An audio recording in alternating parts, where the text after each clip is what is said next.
ब्रेकनंतर मुलुक महाराष्ट्रामध्ये तुमचं स्वागत। आता बातमी आहे अहिल्यादेवींच्या जन्मगावी मंत्रिमंडळाची बैठक होणार आहे आणि या मंत्रिमंडळ बैठकीसाठी 150 कोटींचा मंडप उभारला जाणार आहे। चौंडी इथे या सगळ्या सुविधा उभाराव्या लागणार आहेत, सुविधा उपलब्ध करून द्याव्या लागणार आहेत आणि या अफाट खर्चामुळे मात्र मंत्रिमंडळ बैठकीची जोरदार चर्चा सुरू झाली आहे। पुण्यश्लोक अहिल्यादेवी होळकर यांच्या 300व्या जयंतीनिमित्तानं पुढच्या आठवड्यात होणारी राज्य मंत्रिमंडळाची बैठक होळकर यांचं जन्मगाव असलेल्या जामखेडच्या चौंडी इथे होणार आहे। या छोट्या गावात यासाठी आवश्यक त्या सुविधा उपलब्ध नाहीत, त्यामुळे त्या तात्पुरत्या स्वरूपात उभाराव्या लागणार आहेत। या बैठकीसाठीचा मंडप, ध्वनिक्षेपक यंत्रणा, विद्युत यंत्रणा, सीसीटीव्ही या सगळ्यासाठी सुमारे 150 कोटी रुपयांच्या निविदा प्रसिद्ध करण्यात आल्या आहेत। सार्वजनिक बांधकाम विभागामार्फत हे काम केलं जाणार आहे। शिवाय इतरही काही सुविधांसाठी सरकारला खर्च करावा लागणार आहे। या बैठकीत विकास कामांसोबतच अहिल्यानगर संबंधी आणखी काही निर्णय घेण्यात येणार असले तर यासाठी होणारा खर्च देखील अफाट असल्याचं दिसून येतंय। पुढच्या आठवड्यात म्हणजे 29 एप्रिलची मंत्रिमंडळाची बैठक चौंडीमध्ये घेण्याचं नियोजन सुरू आहे।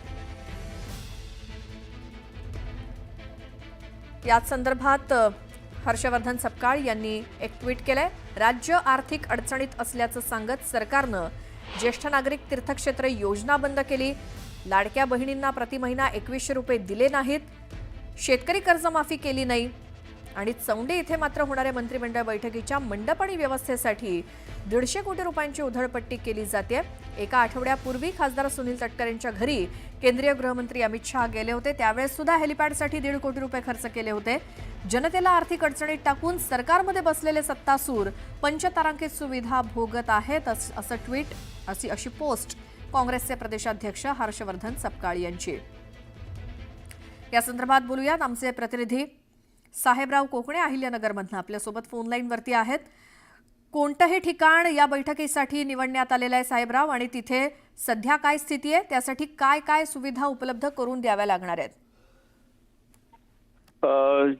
चौंडी येथे 29 एप्रिलला ती काँग्रेस ते सभा होणार आहे, त्या मंत्रिमंडळाची बैठक होणार आहे। त्या बैठकीला सर्व मंत्रिमंडळ उपस्थित राहणार आहे।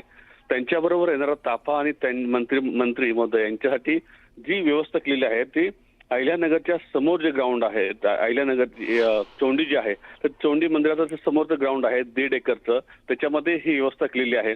आणि याच्यामध्ये मोठं पॅन्डल उभं जाणार आहे, त्याच्यामध्ये ग्रीन पेड असू द्या, गालीचे असू द्या, हे टाकले जातील।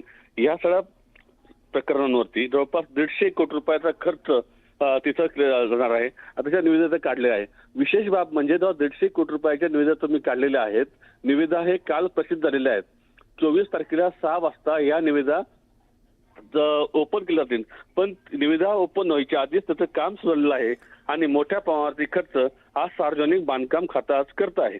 मग प्रश्न असा येतो की जर तुम्ही 150 कोटी रुपये निविदा काढले आहे तर एवढा खर्च तुम्ही आधीच का करताय, हा एक प्रश्न आहे। का या अधिकाऱ्याला हे माहित आहे की निविदा त्या ठेका जो आहे तो कोणाला भेटणार आहे, त्यामुळं यावर बैठकीवरती होणारा 150 कोटी रुपयाचा खर्च आणि त्यानंतर जी खर्च होण्याची सुरुवात झालेली आहे, निविदा ओपन व्हायच्या आधीच जर तुम्ही काम सुरू केलं तर याचा अर्थ याच्यामध्ये ठेकेदार आणि अधिकाऱ्यांची मिलीभगत आहे, त्यामुळे याच्यावरती सर्वसामान्य माणूस प्रश्न विचारतोय।